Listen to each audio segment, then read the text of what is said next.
세계 최대 바이오 행사인 JP모건 헬스케어 컨퍼런스가 미국 샌프란시스코에서 개막을 했습니다.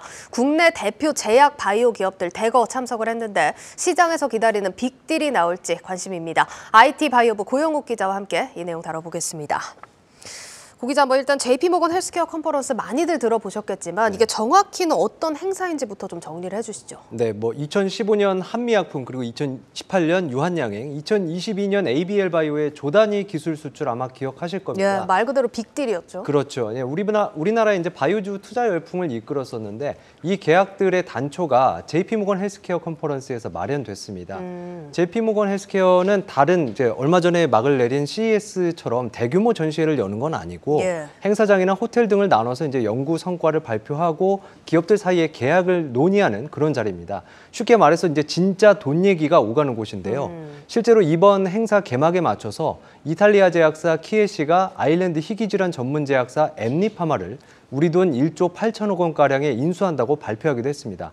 올해는 전 세계 500여 개 제약 바이오 기업이 모였습니다. 예, 그러니까 3년 만에 또 비대면으로 개최되는 이번 행사이긴 한데 국내 기업은 어디가 참석을 할까요? 네, 주요 기업 대부분은 참석합니다. 이제 표로 조금 정리를 했는데 보시는 것처럼 초청 기업이 20곳이 넘습니다. 모두 글로벌 파트너십에 총력을 기울일 계획이고요. 다만 이제 발표 기회는 삼성바이오로직스, 롯데바이오로직스, ST바이오센서 이렇게 3곳만 잡았습니다. 예, 그러니까 참가는 좀 많이 하지만 발표 기업 수가 적은 게 지금 아쉬운 상황이긴 합니다. 네. 그러면 지금 이 3개 회사 각각 어떤 내용들로 발표를 하는 겁니까? 네, 삼성바이오와 롯데바이오 같은 경우에는 그 위탁 개발 생산 CDMO 사업 전략의 핵심 내용입니다. 그 중에서도 이제 공장 건설 계획에 관심이 쏠리는데요. 보시는 게 이제 지금 발표 일정입니다. 사실 이제 삼성바이오 같은 경우에는 5공장을 짓겠다는 얘기는 이미 이제 지난해 같은 행사에서 나왔습니다. 그래서 2022년에 착공을 하겠다고 했다가 올해로 미뤄졌는데 생산 용량과 더불어서 어떤 약물을 주로 생산할 건지 살펴봐야겠고요. 롯데바이오는 이제 국내 공장 건설 위치가 송도인지, 인천 송도인지, 충북 오송인지 생산 용량은 또 어느 정도로 계획하고 있는지가 관건입니다. 또 ST바이오센서는 미국 메리디언 바이오사이언스 인수 이후에 M&A 전략이 핵심입니다. 예, 지금 발표 일정 나오고 있으니까 체크를 해보시면 좋을 것 같고 삼성바이오로직스와 롯데바이오로직스는 CDMO 사업 전략, 그중에서도 공장 건설 계획 내용이 좀 중요한 포인트가 될 것 같고 ST바이오센서 같은 경우는 M&A 전략 좀 주요하게 보실 필요가 있겠습니다. 그런데 지금 좀 아쉬운 건 JP모건 헬스케어 컨퍼런스 관련주 이렇게 해서 좀 묶이긴 하는데 주가가 확 튀거나 이런 모습은 아니거든요. 왜 그렇다고 봐야 될까요?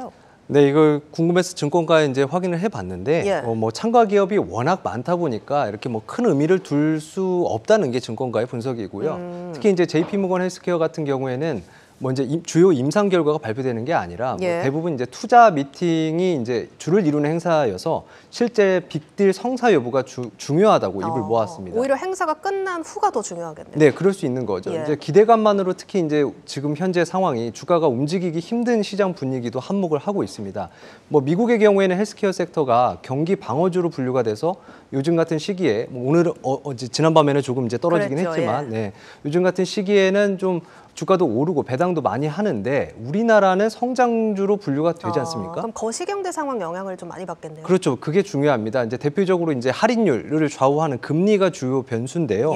지금 이제 지난 12월 FOMC에서 이제 제시한 정책 금리 수준이라든지 기조를 보면 국내 제약 바이오 기업들의 주가는 당분간 지금과 같은 추세를 유지할 것으로 본다는 게 증권가의 분석입니다. 예, 방금 전에도 전해드렸지만 연준 금리 정책 많이들 아실 겁니다. 일단은 올해 금리 인하는 없다 이렇게도 못 박는 상황이기 때문에 주가 향방과 같이 이런 부분도 좀 체크를 하실 필요가 있을 것 같습니다. 거시경제 상황이 아쉽긴 하지만 그래도 기대를 받는 우리 기업들 많이 참가를 했습니다. 빅딜이 성사가 된다면 어떤 기업이 될까요? 네, 증권가에서는 그래도 관심을 가질 만한 기업은 ABL 바이오를 꼽았습니다. 이제 일본 에자이와 또 미국의 바이오젠이 최근에 함께 만든 그 알츠하이머 신약 레켐비가 미국 FDA 가속 승인을 받았습니다. 문제는 이제 뇌출혈과 뇌부종 같은 부작용인데요. ABL 바이오와 사노피가 공동 개발 중인 그랩바디 B는 이런 부작용을 해소할 수 있는 약물로 기대를 모으고 있습니다. 또 알츠하이머 신약을 개발하고 있는 국내 또 다른 기업으로는 아리바이오가 있는데요. 좀 생소하네요. 네, 지금 비상장 기업입니다. 그래서 이제 최근에 미국 임상 3상을 시작했는데 올해 IPO 계획을 갖고 있기도 하고요. 지난해에는 삼진제약과 300억 원대 지분 막교환을 하기도 했습니다. 증권가에서는 또 올해 유망한 치료제로 비알코올성 지방간염 분야를 꼽았는데요.